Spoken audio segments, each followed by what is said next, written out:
Proverbs 5:11. You don't want to end your life full of regrets. Siyempre, ayaw naman natin na sa pagwawakas ng ating buhay ay punong-puno ng mga pagsisisi at panghihinayang. Kaya ang buhay na ito, bagamat maikse, it is long enough. God has determined the number of our days na kung ito ay ating gugugulin sa tamang paraan, sulit na sulit, hindi kulang ang oras ng buhay. Don't waste your time and your life worrying about and resisting what happens. Resisting who comes and who goes. Marami kasi tayong mga pag-aalala.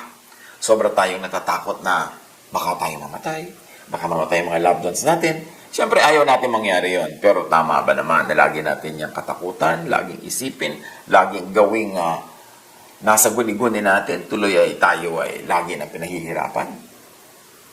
Receive and give. Receive and give up.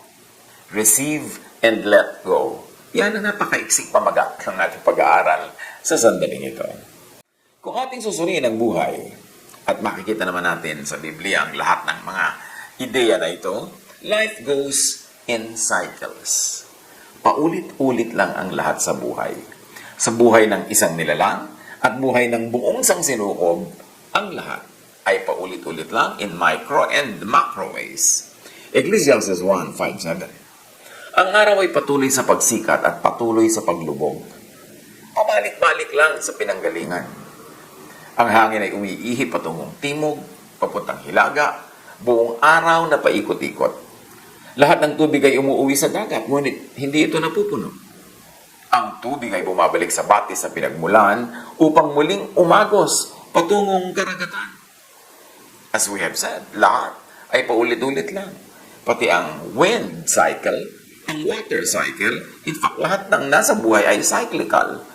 Tayo ay patuloy lamang na nire-recycle.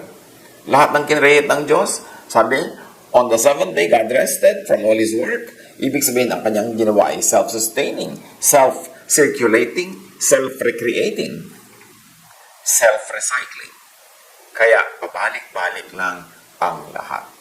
Ecclesiastes 12:7, the dust returns to the ground it came from, and the spirit returns to God who gave it.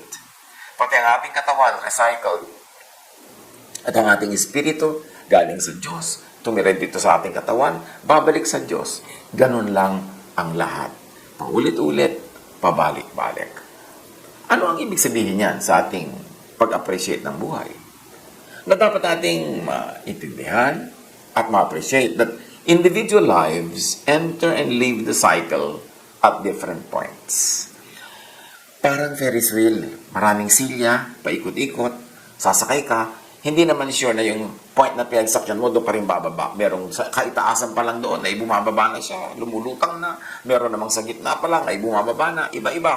Kaya hindi naman pare-pareho ang edad or period of life or stage of life kung kailan ang tao ay sumasa kabilang buhay. Ecclesiastes 3:1-8. Ang lahat sa mundong ito ay may kanya-kanyang panahon. May kanya-kanyang oras. Ang panahon ng pagsilang at panahon ng pagkamatay. Bakit natin inuulit-ulit ang mga verses na ito? Sa sobra nating kumisang pag-aalala tungkol sa kamatayan natin, kamatayan ng ating kapwa, ng mga mahal sa buhay, nalilimutan nating part yun ng life. That it's all part of life. Na kung meron tayong mahal sa buhay, gusto nating makasama siya ng mahabang-mahabang panahon, pero dapat meron tayong nakalaan na puwang sa ating puso na pwedeng mapaaga siya ng pagpunta sa Panginoon, pagbalik sa Diyos, o tayo ay mapaaga, kasi nga, hindi naman laging sabay-sabay yan. Ecclesiastes 1:4, patuloy ang pagpapalit-palit ng mga lahi, ngunit hindi nagbabago ang daigdig. Merong constant. The earth remains the same. But life keeps on recycling. Kumisan lang naman kasi nagmumukhang maiksi yung buhay kung yung buhay mo yung nautas. Buhay ng mahal mo yung nabawi. Parang ang iksi. Pero pag tiningnan mo yan from the point of view of the Milky Way, of the galaxy, of even just the universe, or just the planet, wala naman talagang nawawala. Naglalaho. Kasi ang lahat ay nare-recycle. Ang lahat ay bumabalik, nagpapabalik-balik. Even what happens to you happens in cycles. Ecclesiastes 3:1-8. Ang lahat sa mundong ito ay may kanya-kanyang panahon, may kanya-kanyang oras. Ang panahon ng pagsilang at ng pagkamatay, ng pagtatanim at pagbunot ng tanim, ng pagpatay at ng pagpapagaling, ng paggiba at ng pagtatayo, ng pagluha at ng pagtawa, ng pagluluksa at pagdiriwang. Ang panahon ng pagkakalat ng mga bato at panahon ng pagtitipon sa mga ito, ng pagyayakap at ng paglalayo, ng paghahanap at ng pagkawala niyon, ng pag-iingat sa isang bagay at ng pagtatapon, ng pagpupunit at ng pagtahi, ng pagtahimik at ng pagsasalita. Ang panahon ng pagmamahal at panahon ng pagkapuot, ng digmaan at ng kapayapaan. So lahat may panahon. Paano ang tao magkakaroon ng maximum enjoyment of life and minimized suffering? Mabuhay ka sa panahon. Kung panahon ng kaligayahan, magpakaligaya. Kung panahon ng lungkot, tanggapin ito. Kung panahon ng pagsilang, masaya tayo. Kung panahon naman ng pagpanaw, syempre may lungkot, pero tanggapin. Kasi panahon talaga ang lahat. May panahon ng pagsikat at may paglubog. May panahon ng ginhawa at may panahon naman ng kuminsan ay hirap. May panahon ng pagsasawalang bahala at meron namang panahon ng pagsaseryoso. Ang masayang tao ay yung nabubuhay ayon sa takbo at pintig ng panahon. Hindi mo nire-resist yung cycles of life, sumasakay ka lang. Job 37:13, ang ulang ibinubuhos ng dakilang Diyos, maaaring parusa o kagandahang loob. So pag sumobra yung ulan, merong binabaha, meron namang natutuwa dahil ang kanilang mga halaman ay nadidiligan, ang mga dam ay napupuno at nagkakaroon ng laman. So kung ano man ang napatapat sa iyo, kung ang tag-ulan ngayon ay napakalaking kaligayahan at pagpapala sa iyo, enjoy it. Pero may mga panahon naman ang tag-ulan ay nagiging parang disadvantageous to you. Kasama rin yon sa cycles of life. Kung biglang sumungit ang panahon, may natutuwa dyan because, our atmosphere is being recharged. Pero meron naman, pag tinamaan ka ng kidlat, namatay ka bigla o ang iyong mahal sa buhay. Pero kailangan naman ng planeta ang mga kidlat. So, merong mga takbo ang panahon na advantageous to you. At meron naman na hindi laging advantageous. Sakay lang. Huwag labanan. Huwag lagi magtampo sa Diyos. Huwag laging piliting ibahin ang nangyayari when it is much easier to just flow with what happens. Ecclesiastes 12:7, alalahanin mo siya, ang Diyos, bago man balik sa alabok ang ating katawang lupa at ang ating hininga ay magbalik sa Diyos na may bigay nito. So, habang bata ka pa, enjoyin mo ang iyong kabataan para pag tumanda ka at hindi mo na kayang gawin ang ginagawa ng bata, wala kang sukat ipagsisi. Mabuhay tayo na may consciousness na may limit ang time natin dito sa mundo. May limit ang pagiging sanggol, pagiging paslit, pagiging bata, pagiging kabataan. May limit ang pagiging young adult at merong limit ang pagiging full adult. May limit din ang seniorhood. Kaya kailangan bawat stage of life na yan, kung anong dapat mong gawin mo. Ang dapat mong itanim mo. Ang dapat mong anihin mo. Kasi hindi nababalik ang panahon na yun. Huwag sayangin ang oras. And then do not go out of this world possessed by regrets. To be happy, peaceful and serene, gracefully receive what comes. Yes, meron tayong pwedeng tanggihan, pero dapat kilalanin mo yung dapat talagang tanggapin at hindi pwedeng tanggihan. Meron tayong kayang baguhin, at meron tayong hindi kaya at hindi dapat baguhin. Tatanggapin lang.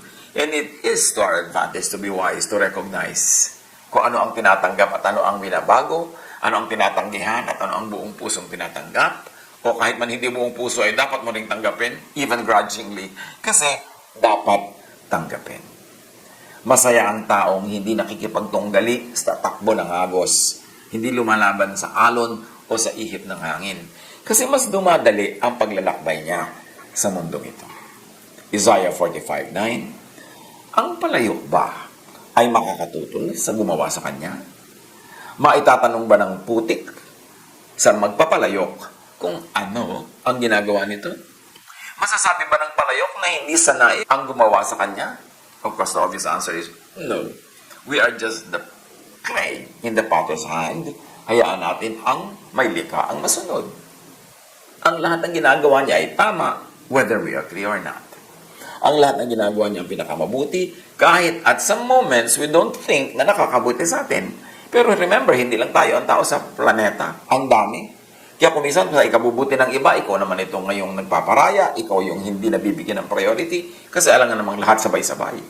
May panahon na ikaw yung magbibigay daan, at iba naman yung dumadaan ng buong luwag at buong laya. Ecclesiastes 7:14, maggalak ka kung mainam ang takbo ng lahat ng bagay. Sa panahon ng kahirapan, naisipin mong parehong ipinadadala ng Diyos ang kaligayahan at kahirapan. Sino ang nakakaalam kung ano ang mangyayari bukas? So matuwa ka daw. Kung maganda ang takbo ng lahat, at kung hindi naman kagandahan, tiisin mo. Lilipas din yan. Kasi ang lahat ng nagaganap ay ipinadadala ng Panginoon, whether it is willful or it is allowed by natural law. Halimbawa, nagkakasakit ang isang tao, pinadalhan ka ba ng sakit? Siyempre, hindi naman sasabihin ng Diyos, bigyan natin ng sakit ngayon si Kulas o si Kulasa. Pero kung ikaw ay nagpabaya sa iyong katawan, ay nagkasakit ka, sumunod ang iyong katawan sa natural law.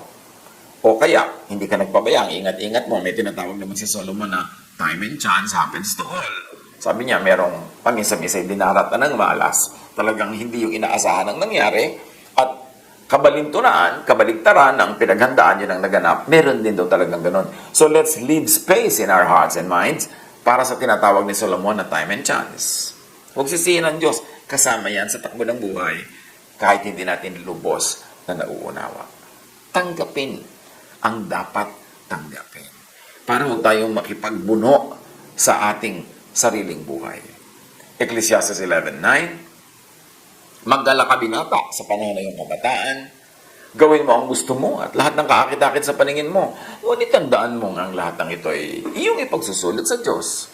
So kung umabuso ka, meron yung consequence. And God does not have to personally bring you the consequence. Nandiyan na yun sa natural law. Ang itinanim, aanihin. So kung gusto mong mag-ani na masaya, magtanim ka ng nakakapagpasaya. Kung ayaw mong umani ng nakakapagpalungkot, huwag kang magtanim ng nakakapagpalungkot. Kasi kung ano ang tanim, yun ang bunga. May magtatanong na naman, bakit po puro kagandahan ang ginawa niya, pero ang naging bunga, hindi rin maganda. Nangyayari nga kung bisa yung time and chance. Pero hindi yun lagi, pamisa-minsan lang yun. At, siyempre, by God's grace, makaka-recover ang lahat kahit tamaan sila ng time and chance. Dahil meron din namang time and chance na advantageous and beneficial doon sa may katawan. Yung hindi naman niya inaasahan, biglang nag-top siya sa exam. Yung ang pabayaan niya sa katawan, pero biglang malusog pa rin ang ending niya. May ganun pa rin. So, hindi mo alam. Kaya sabi, hindi daw natin alam kung ano mangyayari bukas. We really don't know kung ano magiging bunga ng mga ginagawa natin. Pero siyempre, ang itanim mo na yung maganda para if nature would take its course, maganda ang iyong aanihin. Ang gawin na lagi, yung tama. Kasi hindi naman pwedeng gawa ka ng tama, tapos puro mali ang magiging bunga noon. Pero, siyempre, pag puro mali ang ginagawa mo, chances are, maraming maling mangyayari sa iyong buhay. Gawin daw ang kagustuhan, yung kaakit-akit. Huwag puro pagpipigil. Huwag natin laging pigilin natin sarili at huwag natin laging pigilin natin kapwa. Kasi minsan lang sila maging bata. Marami naman kasi mga magulang, gusto nila yung bata, ang behavior pang matanda. Kahit sa churches, ang dami-daming churches na yung youth, may youth activity, pero ang lahat ng kilos, lahat ng gagawin, lahat ng methods, pang matanda. Kaya dapat din nating igalang kung ano yung edad ng tao. Kasi sa edad na yon, nagtakda ang Diyos ng mga mai-enjoy niya na hindi na niya pwedeng ma-enjoy sa ibang age bracket. So huwag sayangin ang panahon, enjoy what can be enjoyed at every period and bracket of life, at itanim ang dapat itanim, pero anihin ang dapat anihin. To be happy, peaceful and serene, gracefully receive what comes. Flow with what flows. John 14:27, do not let your hearts be troubled, and do not be afraid. Go with the flow. Kung baga sabi nga nila, chill ka lang, relax ka lang. Kasi without your assistance, the entire universe will unfold. What will happen, will happen. At kahit pigilin mo yan with all your strength, what is supposed to happen will still happen. Ecclesiastes 5:18, ito ang isang mabuting bagay na aking nakita. Nararapat lamang na kumain, uminom, at pakinabangan ng isang tao ang bunga ng kanyang pinagpaguran sa mundong ito. Sa maikling panahong ibinigay sa kanya ng Diyos, ito ang ating bahagi. So, enjoyin mo ang lahat ng pwedeng enjoyin. Hanggang hindi mo yan ninanakaw, hanggang hindi mo yan ginagawa ng masama para mapasayo. Huwag kang mag-guilty na nag-enjoy ka. Hindi ka kinreate ng Diyos para magdusa. You are created to enjoy life. And that is evident in our body. Tingnan mo lang ang ating mga nerves and nerve endings, kung saan nandun yung nerve endings that were designed for enjoyment. Sa dila natin, napakaraming nerves to enjoy taste. Sa skin natin, napakaraming nerves to enjoy the atmosphere, temperatures, textures. Napakaraming enjoyment. Kaya binigyan tayo ng Diyos ng senses para mag-register sa atin yung enjoyment na yun at ma-enjoy.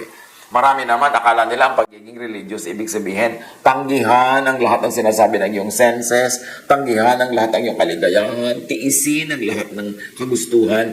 That is not what Jesus said, and that is not what Jesus exemplified in His life. Remember that the first miracle of Jesus was to make wine, to extend the enjoyment of a wedding reception. Remember that Jesus healed diseases so that people could enjoy their lives. Remember that Jesus set people free from all the laws that made life very hard, very difficult, very harsh. Kasi ang gusto talaga ng Diyos sa atin ay mag-enjoy. Kaya in Jesus, the fullness of the deity lived in bodily form. That all the kindness and goodness of God was expressed in the life, ministry, and examples of Jesus. Doon pa lang malalaman natin na ang gusto ng Diyos na lumikha sa atin, ma-enjoy natin itong pahiram na panahon, pahiram na buhay dito sa balat ng lupa.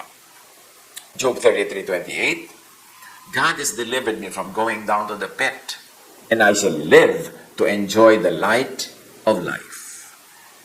So, hindi pa daw siya talaga hinayaang mapunta sa kabilang buhay, so enjoyin pa niya muna ang buhay na ito. Ecclesiastes 3:12. Alam kong walang pinakamabuti sa tao kundi magpakaligaya at gawin ang pinakamabuti habang siya ay nabubuhay. So hindi lang ito pagpapakaligaya, selfishness, kundi gawa din ang pinakamabuti para sa lahat, para sa kapwa, at para rin sa sarili. Ang tunay na godliness ay hindi kabutihan lang sa kapwa at pagpapakasakit sa sarili at pagtitiis. Ang tunay na godliness ay yung sinabi ni Jesus, love others as you love yourself. In other words, mahal mo ang iba, mahal mo rin ang iyong sarili. At pag ginawa mo yan sa hinabahaba ng iyong buhay, kung magwawakas na ito, wala kang regrets. At kung ang mga mahal natin sa buhay ay tinulungan natin, in-equip, pinalaya, na sila man ay sumaya, lumigaya, anumang oras silang tawagin sa kabilang buhay, wala tayong pagsisisi. Kasi hindi tayo naging hadlang sa kanilang kaligayahan at naging katuwang pa nga tayo at katulong for them to maximize life. To maximize happiness and pleasure, to minimize pain, and to do the most good. To be happy, peaceful, and serene, gracefully receive what comes. Give up what goes. So para tayo masaya, tanggapin ang dumarating na hindi pwede at hindi dapat tanggihan, pero maluwag sa dibdib na isuko ang dapat isuko, ibigay ang dapat ibigay. Ito man ay earthly life. Ito man ay ating hininga. Kung panahon na tinatawag ka na ng Panginoon, go, because you're going to God. Dito at sa kabila, nandun din ang Diyos. Kung panahon na ang mga mahal natin sa buhay ay tinatawag ng Diyos, release that loved one. Give up that loved one to God. Kasi hindi naman kaluguyan doon sa loved one natin na mula sa ating piling, ay pupunta na siya sa piling ng Diyos. Although kapiling din ng Diyos dito, pero siyempre iba naman yung sa kabilang buhay. Pag humiwalay na yung ating espiritu sa ating katawan, we join God in spirit, in fullness of spirit, ibang dimension siyempre yon. It is something to be wished for, something to be desired, pero dahil limited ang ating pananaw sa mundong ito, limited by our body, by our earthly existence, halos ayaw natin. Pero kung talagang hindi na maiiwas at ayan na, tanggapin. tanggapin. Release that last breath. And then, receive the eternal breath from God and begin your eternal life in spirit. Ganon din sa ating mga loved ones. Ayaw natin silang i-give up to the next life sa kabilang buhay. Talagang inilalaban natin, ginagamot, inaalagaan, pinapanalangin. Pero kung talagang nando na sa kahuli-hulihang yugto at kailangan na talagang siya ay pumunta sa kabilang buhay, luwagan natin ating loob at i-release natin to God ang ating mga minamahal sa buhay. Huwag nating piliting hilahin at pigilin kung sa Diyos naman pupunta. So give and give up what goes. Kay buhay yan, kay bagay, kay tao, pag talagang paalis na sa ating buhay, pawalan. Nakakapagod humawak, magpigil sa isang papaalis talaga, hindi naman napipigil o hindi papipigil. Ecclesiastes 12:1-2. Alalahanin mo ang iyong manlilikha sa panahon ng iyong kabataan, bago dumating ang mga araw at taon na puno ng kaguluhan, panahong hindi mo na madama ang tamis ng mabuhay.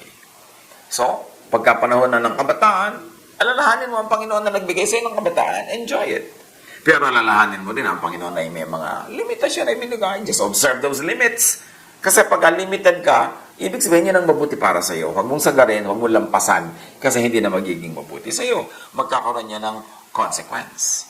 Pero huwag mong isipin na puro lang pagpipigil ang ginagawa sa iyo ng Diyos dahil bata ka. No. There are many things that can be enjoyed at every stage of life. Alalahanin mo ang Diyos bago makubli ang sikat ng araw. Bago magdilim ang buwan at mga bituin. Bago ka matabunan ng makapal at madilim na ulap. O hindi naman siyempre, magwawakas ang mundo. Hindi talaga didilim yung araw. Hindi talaga magdidilim mga bituin. Ang sinasabi lang dito, alalahanin mo ang Diyos bago lumabo ang iyong mata. Bago ka magkaroon ng cataracts. Bago ka magkaroon ng sari-saring sakit ng mata na nahihirapan ka na makakita, magbasa, etc. etc. Enjoyin mo na ang pagtingin, tumanaw ka na ng tumanaw. Enjoyin mo na ang paggalaw kasi darating ang panahon hindi ka sobrang makagalaw dahil hindi ka nga makakita. Philippians 3:13, I forget what is behind and I struggle for what is ahead. Huwag tayo masyadong magdrama about the past. Pag mahilig ka mag-alala ng past, lulungkot ka. Bakit malungkot ang past?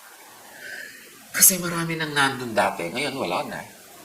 Marami ka nang na-enjoy noon na ngayon wala na. O dumaring na palitan na ibang enjoyment, pero iisipin mo pa rin yung nawala noon, kahit may kapalit ngayon, lulungkot ka pa rin. Kaya dapat na lagi mo tinitingnan yung darating pa lang.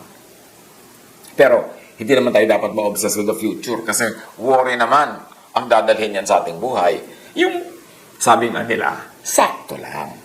Yung konting palingon-lingon lang sa past para meron kang reference, konting pasilip-silip sa future para meron kang guide, pero ang atupagin mo is the here and now. Yung ngayon. Huwag nang isipin yung mga taong nandun in the past pero nawala na ngayon. Ang atupagin mong mahalin, makipagmahalan ka sa mga nandyan na ngayon. At huwag ka masyadong matakot sa future. Kasi hindi natin alam kung ano mangyayari. So huwag mo na lang isipin, mapapagod ka lang. Ang atupagin, ang enjoyin, ang buhusan ng panahon, ang pagmamahal, ang kalinga, ay ang now. Yung ngayon, because now is all you have. Ephesians 5:16-17. Make every minute count. Don't be stupid. Instead, find out what the Lord wants you to do. Huwag tayo magsayang ng oras sa pagsisisi. Yung nangyari na, yung nabasag na, kahit ano pang gawin mo, basag na yon. Yung nasira. May kapalit naman lahat eh. Because for every death, there is a rebirth. For every loss, there is gain. Because the universe runs in perfect balance. Wala talagang tunay na loss. Because every loss is replaced by a new gain. Or every loss is just a correction of what you have overgained. So nakakabalance ka lang pagka may loss. Huwag masyadong dramahan ang buhay. James 5:13, is anyone among you in trouble? Let them pray. Is anyone happy? Let them sing songs of praise.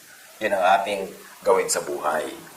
Okay, meron ka mga suliranin, may mga hardships, may mga challenges, pray. Pero, masaya ka ba? Express it. Sing songs of praise and make other people happy too. Lalo sa mga panahon ngayon, ang mga tao nagiging mas sentimental. Kasi mas maraming oras magsentimiento. Mas maraming free time yung mga nasa bahay lamang. Mas maraming oras pa rin gugulin sa tama, pero pwede mo rin itong gugulin sa mali. Harapin, sulitin ang panahon.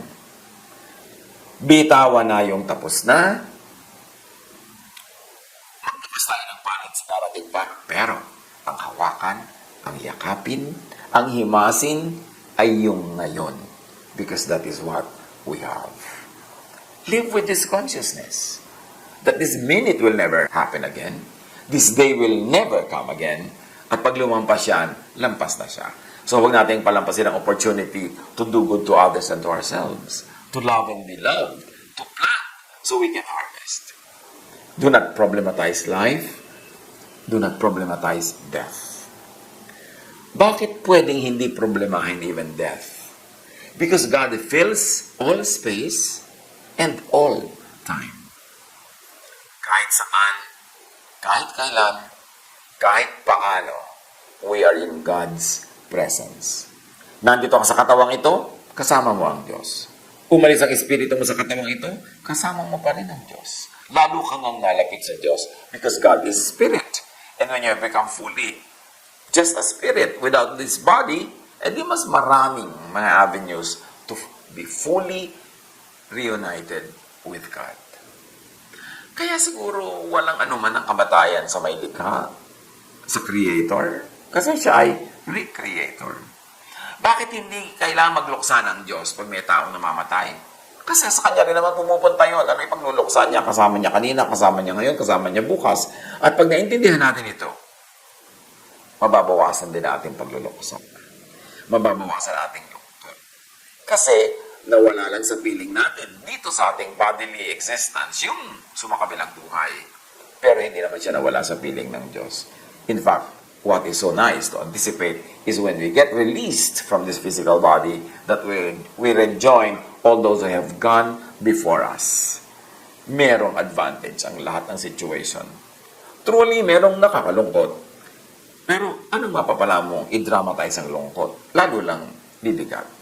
So kung may lungkot, edi malungkot. Pero huwag mo na i-dramatize, huwag mo nang damihan, huwag mo nang paramihin, huwag mo nang palakihin para lumampas na. Mag-focus tayo sa mabuti, sa mainam, sa maganda. Kasi lahat ng sitwasyon, mayroon ding ganon. Patuloy tayong humawak sa ating Panginoong Diyos. Na alam natin, saan man tayo mapunta, nandun din siya. Ano man ang sitwasyon natin, nandun siya. Na ang tunay na nangyayari sa buhay natin, mukha lang may nawawala. Pero sa bawat nawawala, may kapalit. O ang nawawala ay pinapayagang mawala as correction sa mga paaring sumobra sa ating buhay para maging tama lang ang matira. Let's pray for wisdom to understand that. So we don't resist time. We don't resist the situation. We don't resist the going up and the going down of the tides. We don't resist the coming and blowing and going away of the wind. Even the births and deaths that happen around us. Part yan ng buhay. Nakikiisa tayo, patuloy lang tayo na kasama sa pag-ilog ng buhay, sa cycles, sa recycles, sa creation at recreation. Basta sulitin ang panahon, love the most, get loved, do what you must, plant so you harvest, minimize pain, maximize pleasure and happiness, do the most good.